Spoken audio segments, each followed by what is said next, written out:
This is the Athlete Mindset Podcast, hosted by Lisa Bontasumi, and it's all about mental health in sports. This podcast is presented and produced by Sports-epreneur, part of the CASSource Network. This podcast series is a space for conversations with athletes, coaches, practitioners, and stakeholders in sports. And it's where those individuals share their perspectives, experiences, and thoughts on mental health in sports. I am Eric Kasimov, the founder of CASSource and the creator of Sports-epreneur, and we're hosting the Athlete Mindset Podcast on this platform as I deeply believe these conversations are essential and deserve to be prioritized. If you would like to be featured on this show or one of our many other shows, or if you are looking to create your own content, please reach out to us. You can find us at sportse.io, or you can connect with me on LinkedIn or Twitter.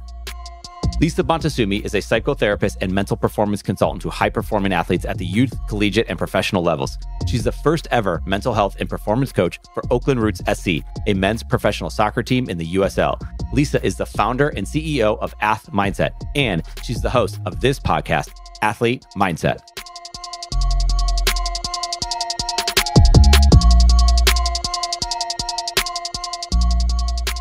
So I'm excited today to have Michelle Colson join the conversation on Ath Mindset. She is a pro footballer in Scotland, plays for the Rangers women right now, has also played for the Belgian Red Flames, the Belgian national team, which is governed and overseen by the Royal Belgian Football Association. So I'm super excited to have you, Michelle. Thank you. I'm excited too. Thank you. Thank you.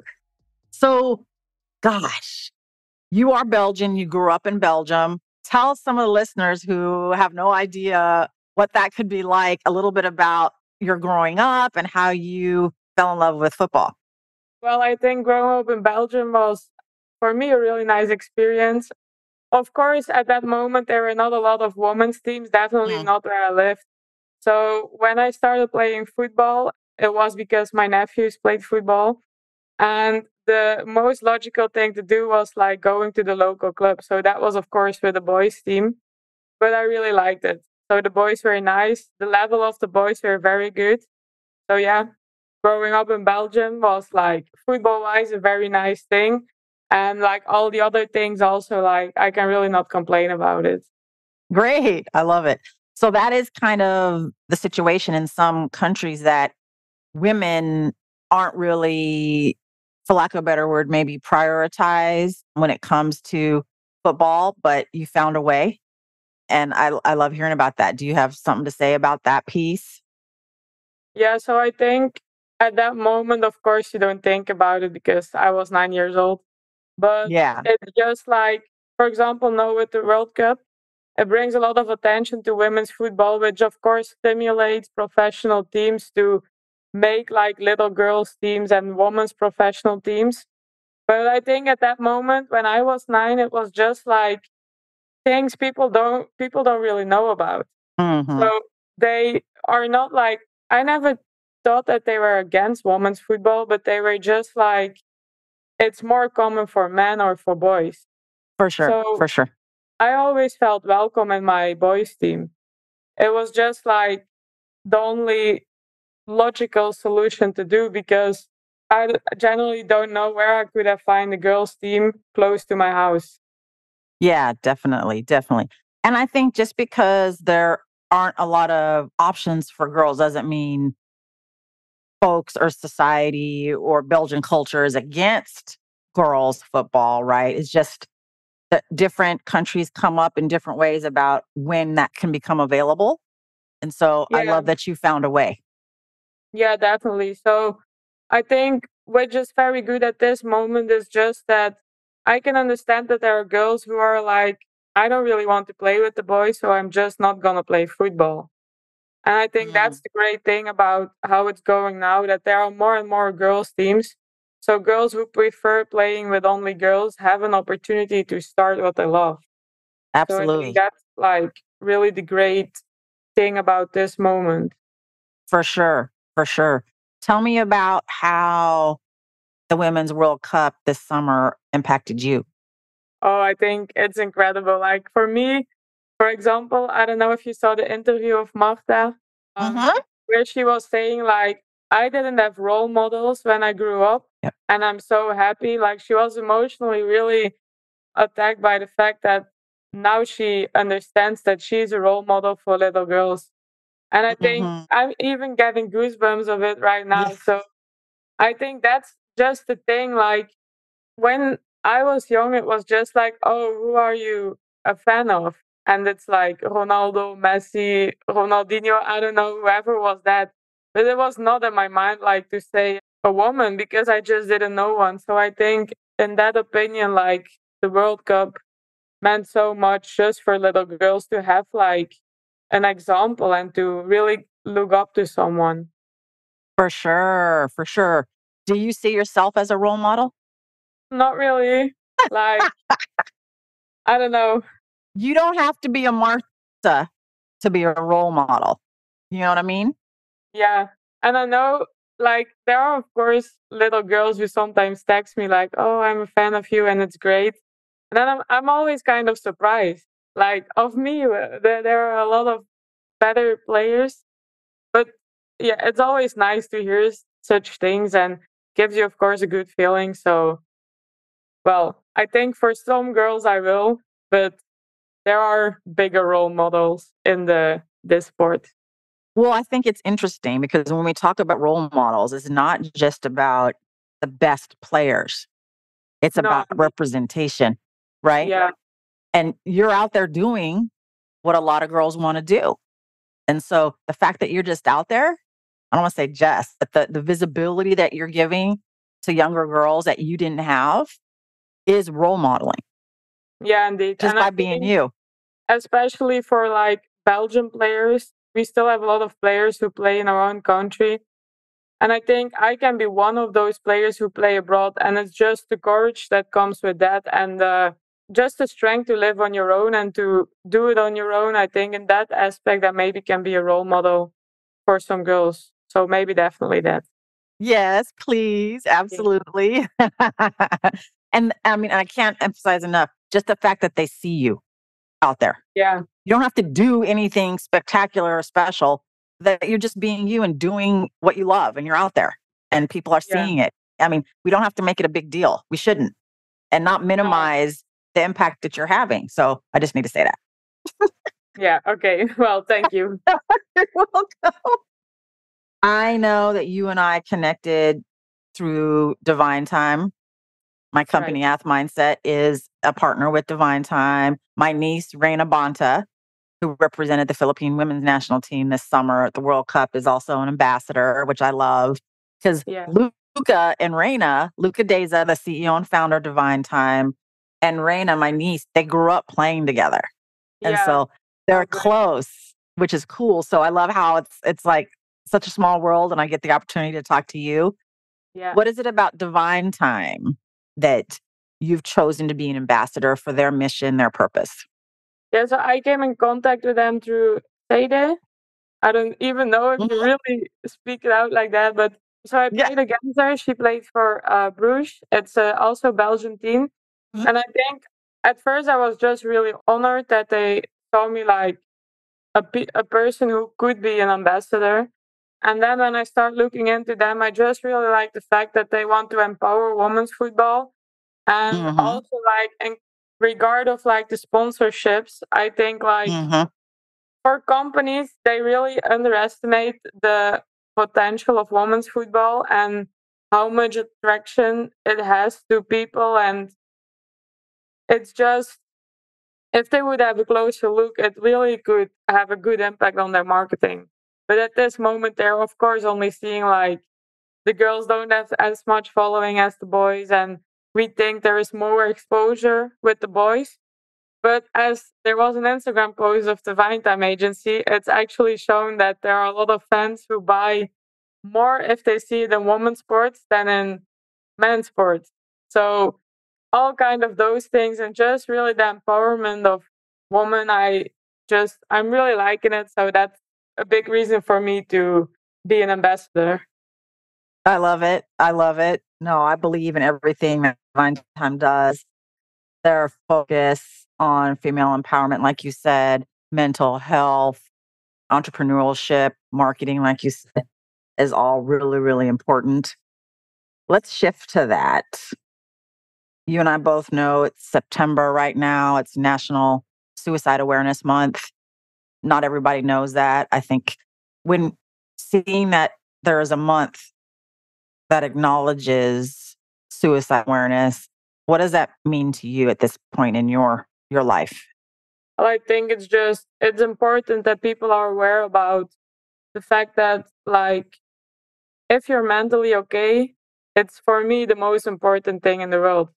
Hmm. So, like, people give a lot of attention to appearance and everything, but for me, appearance is just a byproduct. I think if you're mentally okay, your appearance will also be good, and your physical way will also be good. So, what I always have in my mind is like a lot of teams have like a dietitian, but only like sometimes have a mental health coach. And I'm really, like, I would say, also an ambassador of the fact that I would promote having always a mental health coach and maybe sometimes a dietitian, because, like, this month stipulates that it's just very important to have your mental health. And, like, if it would get that worse, that it would go to suicide, no one wants that. So it's Mm-mm. better to prevent everything. And also, like, I think everyone start playing football, or I don't know which kind of sport, because they like it. So we should focus a little bit more of keeping the pleasure in it instead of always putting the pressure on everything. Oh my gosh. I love everything that you just said. And Yeah. I appreciate it. Again, people, girls, women are going to listen. The fact that a professional footballer can say something like that and have that insight, it's amazing. I mean, it is my hope and goal that someday we will live in a world where the mental health coach, the mental performance coach is prioritized just as much as the athletic trainer, just as much as the masseuse, the, like you said, dietitian, that Yeah, it all helps one another. I mean, it's connected. And of I course. think it's important to notice, right, that, and you've said it, which is speaks to your knowledge, is that feeling suicidal or having ideas of suicide or thoughts is an extreme, severe manifestation of depression, right? Indeed. Yeah. And depression is, along with anxiety, are the top two easiest mental health conditions to treat. But Yeah. not a lot of people know that. And so No. this conversation here is bringing awareness that if we prevent even depression, that by proxy is preventing any kind of suicidal thoughts, including attempts or dying by suicide. So I think it's important that we talk about that, and that you don't have to have a severe depression to be concerned about it. Like, let's prevent it. Let's not even let it come in. And prioritizing how we feel and think and behave will help that. And no one's excluded. Professional footballers, CEOs, police officers, no one's excluded from prioritizing their mental health because we all have it. So I can't appreciate enough everything you've said about it. I know that you're just recently kind of discovering and reading about what is mental health. I mean, you've been preoccupied. You just got your degree in 2022. And so, like, to be able to have some time and space to really kind of learn and come to your own sort of current understanding with it is really something I respect. So, just thanks for doing that. Yeah. As I say, like, I think people really underestimate how important it is. It's also because society really focuses always on having the happy picture and, like, Right. always being happy. And it's just not like that.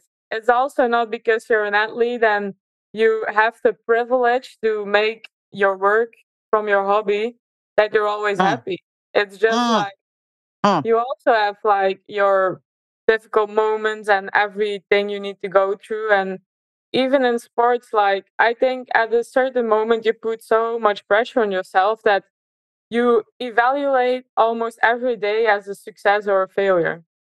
And it's just like handling that. And as I said before, if there would be mental coach at the club every day, and it's just like a 10-minute chat sometimes, that Right. could make you happy again. And it doesn't really need to be a mental coach, like your teammates or your friends or everyone can be that, but you just need to feel confident enough to open up about it and to have people to talk about it. No, I So appreciate that. Yeah, for sure. I think yeah, this point of who we are on the outside is oftentimes not how we feel on the inside. And that we no, work indeed. so hard, right, to put on a happy face so that people don't think there's anything going on with us, or we don't feel like then we have to like be a burden to other people or something like that. But I think what you're saying is that we're human at any Yeah, job, whether you're a pro footballer or a teacher or a lawyer or whatever it might be, you're going to have your days, right? indeed. And to make sure that more often than not, what you're feeling on the inside corresponds with the outside. And Yeah. if you don't like what that is, let's work on that. Like you said, And talking to someone, trusting someone, all of that. So I really, again, appreciate that a lot. And I think what you're also speaking to is that, for example, for you, a pro footballer, that's not the only thing you are. Like, no, indeed. And I think that's the biggest thing when you start growing up. Like, you never know the exact moment, but if you look back, you see like you're growing up from being a girl and a teenager to more like a woman. And you just start realizing that, yeah, it's all not like happy and sunshine. And it's just by embracing the less good days that makes the good days better. So mm, it's not like, I don't know. I think people who know me can definitely agree that I sometimes can be moody and that I have like a face with just who just like speaks how I'm feeling. And in the beginning I was always beating myself up for that because I was like I cannot show my emotions and it's really not good that if you're in a bad mood to show it. But at this moment, I really, of course, I regulate it. So I don't think, for example, if you're on the bench, it's a good sign to be with a sad face and everything. You need to be there for your team because you play a team sport, of course. But it's not if you're coming home that you not can call your dad or your mom or your friends and say like, I'm really not happy today. So I think that's just the fact. And also, like I said, you need to be there for your team, but once the game is over, you can also like rely on your team and just tell them, or not everyone, of course. It's not like that in a team that you're best friends with everyone, but you will always hmm have a person where you can say like, I don't really think that this is like fair, or I just want to play, or it's just to communicate and have a support system where you can really filter your feelings, I would say. no, again, I think that's super, super important. I mean, I think in some ways to be able to acknowledge that you're not having a good day or you're not happy in this moment is already maybe giving permission to other teammates to also feel free to do that. I mean, you're Yeah, going to come together as a team and get the job done best you can. And I think being able to be honest about whether you're having a good day or not can help that actually. Like if you say to one of your close teammates, right, like, I'm like, I'm not like 100% myself today. Like, I want you to know that. And, that's how I might show up on the field. Like, can you have my back today or something like that? Like, I think that actually brings teammates closer together and gives others the permission to also maybe say that and like return the favor kind of thing. I mean, what do you think about that? yeah, I think for me, that's a little bit the difference between the Belgian mentality and the Scottish ones. Mm, I think here people are really like, if you're not okay, it's okay. Just mm, make sure that you do everything to have a better tomorrow or mm-hmm, or a better next hour, even like that. And mm-hmm, it's also like in the hallway, if you pass someone, you ask like, "You're okay." They're not always like, "Yeah." There are just sometimes like, "I'm not bad," and I really like that saying because it's just mm-hmm, like it's how life is. You don't always have to be okay, and that doesn't mean that you're depressed. It just means like it's a normal day. It's not a day where I will be eating out with friends and doing whatever I want. It's just a trainings day where I'm getting through and where I want to be better, but it's not that I'm like it's my birthday and I'm gonna do whatever I want. It's not that day every day. So yeah. No, so important. And so important for people to hear that, especially at the level that you play at, to give yourself that permission and that self-awareness that it's not my expectation, like me, Michelle, to like be happy all the time. I'm not going to put that pressure on myself and to Yeah, find ways to express yourself, right? What other identities do you have besides woman, besides pro footballer? What other identities and like passions do you have and interests do you have? yeah. So that's really something I started exploring once I stopped school. So once I was graduated, I was like, okay, so I was always in my books because of course I needed to Mm, get my degree. But then afterwards I was like, okay, I went to school, I was an athlete, but what am I besides of mm, that? Like, of course I'm a friend of a lot and I'm a family member of a lot, but who else am I? So I mm. started reading and I started like listening to podcasts and all those things. And at this moment, what I like is like a lot, I think. So, mindset things I like a lot.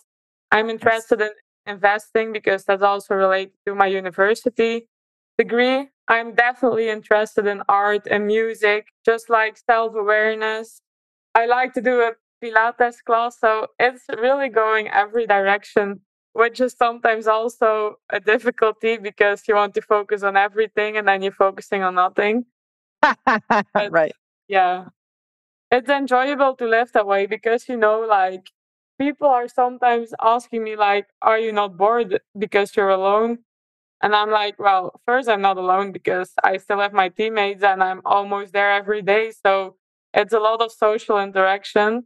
And second of all, like I have this many interests and I like to do a walk. I like to listen to a podcast that no, I'm not really bored. It's not that No, I love it. I think it's something my mother always says, but being bored or missing people is like a big difference. Like, of course, I miss Mm. the people at home, and of course, I would want to be with them and do things with them. But the fact that I'm not doing things with them doesn't mean that I'm bored. It just means that I'm okay on my own and that I like it. So, I yeah, mean, again, at the beginning of this conversation, Michelle was like, I don't know if I'm a role model, blah, blah, blah. But come on, like everything you're saying, and mom is like, high five to mom, dropping some wisdom there. But like, there's so much that people can learn from your outlook, especially as young women. A lot of young women don't know how to be in their own company and enjoy it, right? yeah, There's that insecurity, right? Or societal pressure that you always have to be this, that, or the other thing, you yeah. know. But again, So, like, I think that's something that comes with your age because I was also not always comfortable and being alone and mhm. always walking alone. Like at this moment on Thursdays, if I have my day off, I just go on my own for a pancake or a coffee or something. And that's something like if you would have asked me to do that 3 or 4 years ago, I would be like, no, I'm not gonna sit in a public place on my own. And I understand. Yeah. it's just because at that moment when I saw people on their own, my opinion about those people was like they don't have friends because Mm. and at this moment I'm just really convinced by the fact like they have friends, they just are also their own friend and they like to do something in their own company at the moment. So I think if you see people sitting alone, it's a very good sign. It's a sign that they are comfortable at their own. So yeah. Again, Michelle's over here dropping some gems. Oh my God. If people could see me, I'm just like, wait, what? Like my expressions. It is so important. And I don't think it's only age, it's experience and the sort of ongoing work of getting to know yourself and prioritizing yourself. I have folks I work with who are 40, 45 who will not and cannot go into a restaurant and have a meal by themselves because they have not learned to enjoy their own company. They have not yet learned that I'm enough. Like I'm enough and I'm interesting and I'm dynamic and I want to get to know myself. There's a lot of things that go into it. So I'm just, as the young woman that you are, I'm so glad that you can do that and like have a mindset shift already. That doesn't mean like, oh, they're loners and don't have any friends. It's like, it's a choice they make. It's a choice you make to hang out with yourself and to enjoy that and not be nervous about it or insecure. And that like there are things about you that you love and like. And like, it's so cool. I mean, you mentioned investing. What was your degree in at university? So I did business economics and I had a master in innovation entrepreneurship. So I really like that. Like at first, I really didn't know what I was starting. So when I was in my last year of how do you call it, high school, Mm-hmm. it didn't look in December that I would get my degree in June. So I really needed to work hard and I turned things around and I got my degree. But at that moment, I was with my dad and I was like, okay, so I'm playing football. So the most logic thing I'm going to do is like, I'm going to be a physiotherapist. Because as you know, Mm. most of athletes study something that's related to sport because, Yes, of course, that's everything they know at that moment. that's Like, right. it's the biggest thing they know. So what I did, I went to the university with my dad, and there was an info session about physiotherapy. And it was two parts. So first it was more explanation about the theoretically part, and then Mm-hmm. it was more practical. So the Mm-hmm. theoretically part was finished, and I looked at my dad and I was like, I'm not gonna do this. So we just didn't even go to the second part and we walked out. And then we were on a drive back home and my dad was like, yeah, but you need to choose something. So in the car, I was just watching at my phone and I was like, okay, there is one more info session. That's it. There is nothing else. The only one starts in August. So he was like, what is it about? I said, like, it's business economics. So he had three categories, but in general, it was business economics. And he was like, when does it start? And I was like, in 10 minutes, but we needed to drive 20. And he was like, okay, we're just going to go. So we turned the car around and we went. And I was like, I really like this. So I don't know if it was the guy who was presenting it, how he explained it, but I Mm-hmm. really liked it. So I started university. The first year was really so bad. I think I had like 7 courses I needed to do again in August. So it was so much. But then I did 6 years, I think. Normally it's 4, so I did 6 because I, of course, did it with my board in combination. Mm-hmm. So the 3 first years were so difficult, and I absolutely didn't really love it. I was just like, I don't know if I will do something with this. And then I really started like liking it because, of course, the farther you go, the more specific it goes. And at that moment, I was always succeeded from the first time. So I think that's the same with sports. Sometimes you start and the beginning of the season or the preseason can be bad. But once you keep going and all the last good days are past, there will be better days. And eventually I got my degree. So eventually you will also succeed in your sport, I guess. What that means for everyone. Because that's also a thing. I think I had too much value to the opinion of others about Mm. which it means to be succeeding in my sport. Mm. For me, like playing in Anderlecht was a comfortable situation. The first years I didn't play, but then the second 2 years I played every game almost 90 minutes. So that was comfortable and I really liked it. There were nice girls, it was a nice team, but I think at that moment it's just like evaluating for yourself what success is. And for me, it was just like going abroad. And even if I failed abroad, it doesn't care because I did the step. And you, of course, have other players which I really value and which I think are the greatest players of Belgium who just say, like, I'm comfortable here, I want to stay here. And if that is for them the way they see success, that's also okay. But it's just like get your own opinion about it and really do what you like. I love it. I love it. Everything you're saying is so valuable, defining what success means to you, not letting anyone change that or influence you otherwise. That, trying something that you thought you liked, checking it out and like, maybe not, and shifting and pivoting. We know, you and I know that investing in entrepreneurship has room in sports.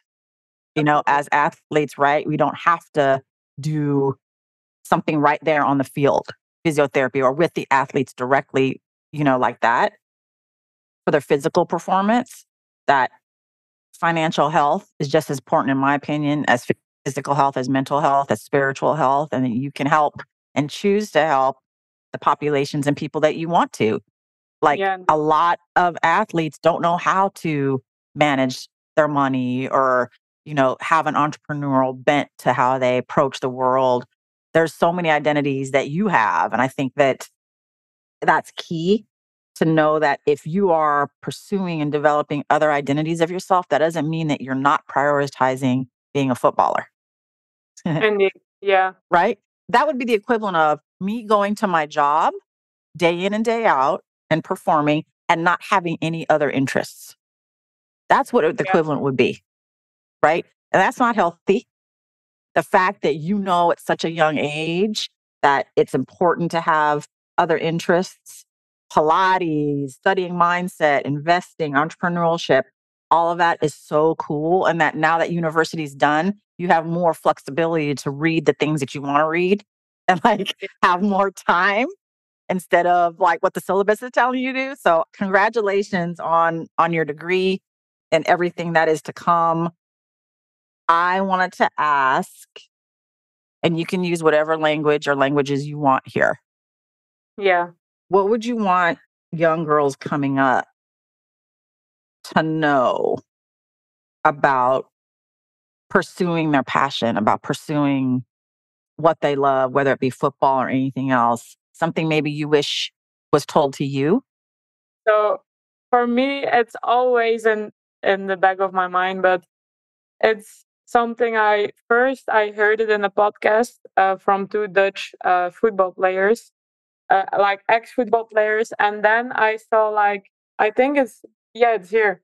So I saw this book, which of course the people who listen cannot see.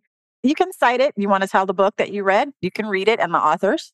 So it's Inside Out from Charlie Unwin, and the podcast was Building Bridges from Gianni Zuiverloon and Edwin Braafheid. Those are Dutch ex-football players. But the biggest thing was so in the podcast, he was saying, approach the world inside out, not outside in. I really needed to pause and go back and think about it. But since that moment, it was just always in the back of my mind, because when you're approaching it from the inside out, you start from your own interest, your own skills, your own everything you value, and then you go to the outside and you look okay, of course, in between you have the measures, the key performance indicators and how you gonna go there and which steps you will take, and then you come to the outcome. So will I succeed? Will I win a game? Will I stop playing football and want to do something else? And I think as a little girl, if you approach the world from inside out and start from what you want and what you do, it's the most important. Because if you start doing it from the outside in, I think that's where depression starts. So, yeah. If you do it outside in, and with the outside, I mean, like I said, the outcomes and everything. So if you, for example, only value if people see that you're in the starting 11 or not, or that you only value if you get the degree or not, or that you only value what social media thinks about you, well, everything that's inside of you just goes away. There's nothing left over. So, yeah, that's my biggest advice. And it's not mine, but it's what always is in the back of my head. I appreciate it. I think that's so valuable. And I love how we can learn from others and then bring that learning to another audience that maybe that original person isn't touching. You're going to be able to, dropping, again, more gems, such wisdom. I appreciate you so much, bringing such awareness to suicide prevention, to depression, to athletic identity and beyond, and just all the experiences that you have. It's really been my extreme pleasure to share this space with you, and I can't appreciate you enough. Yeah, the same for me. So thank you for having me on the podcast, I would say. Athlete Mindset is part of the CASSource Podcast Network.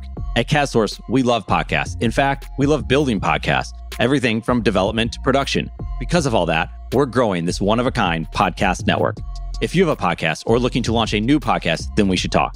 You can message me on Twitter at Eric_Kaz, or hit us up any way that works for you by searching CazSource on your social media app of choice. Let's talk about your podcast joining this one-of-a-kind podcast network, the CazSource Podcast Network.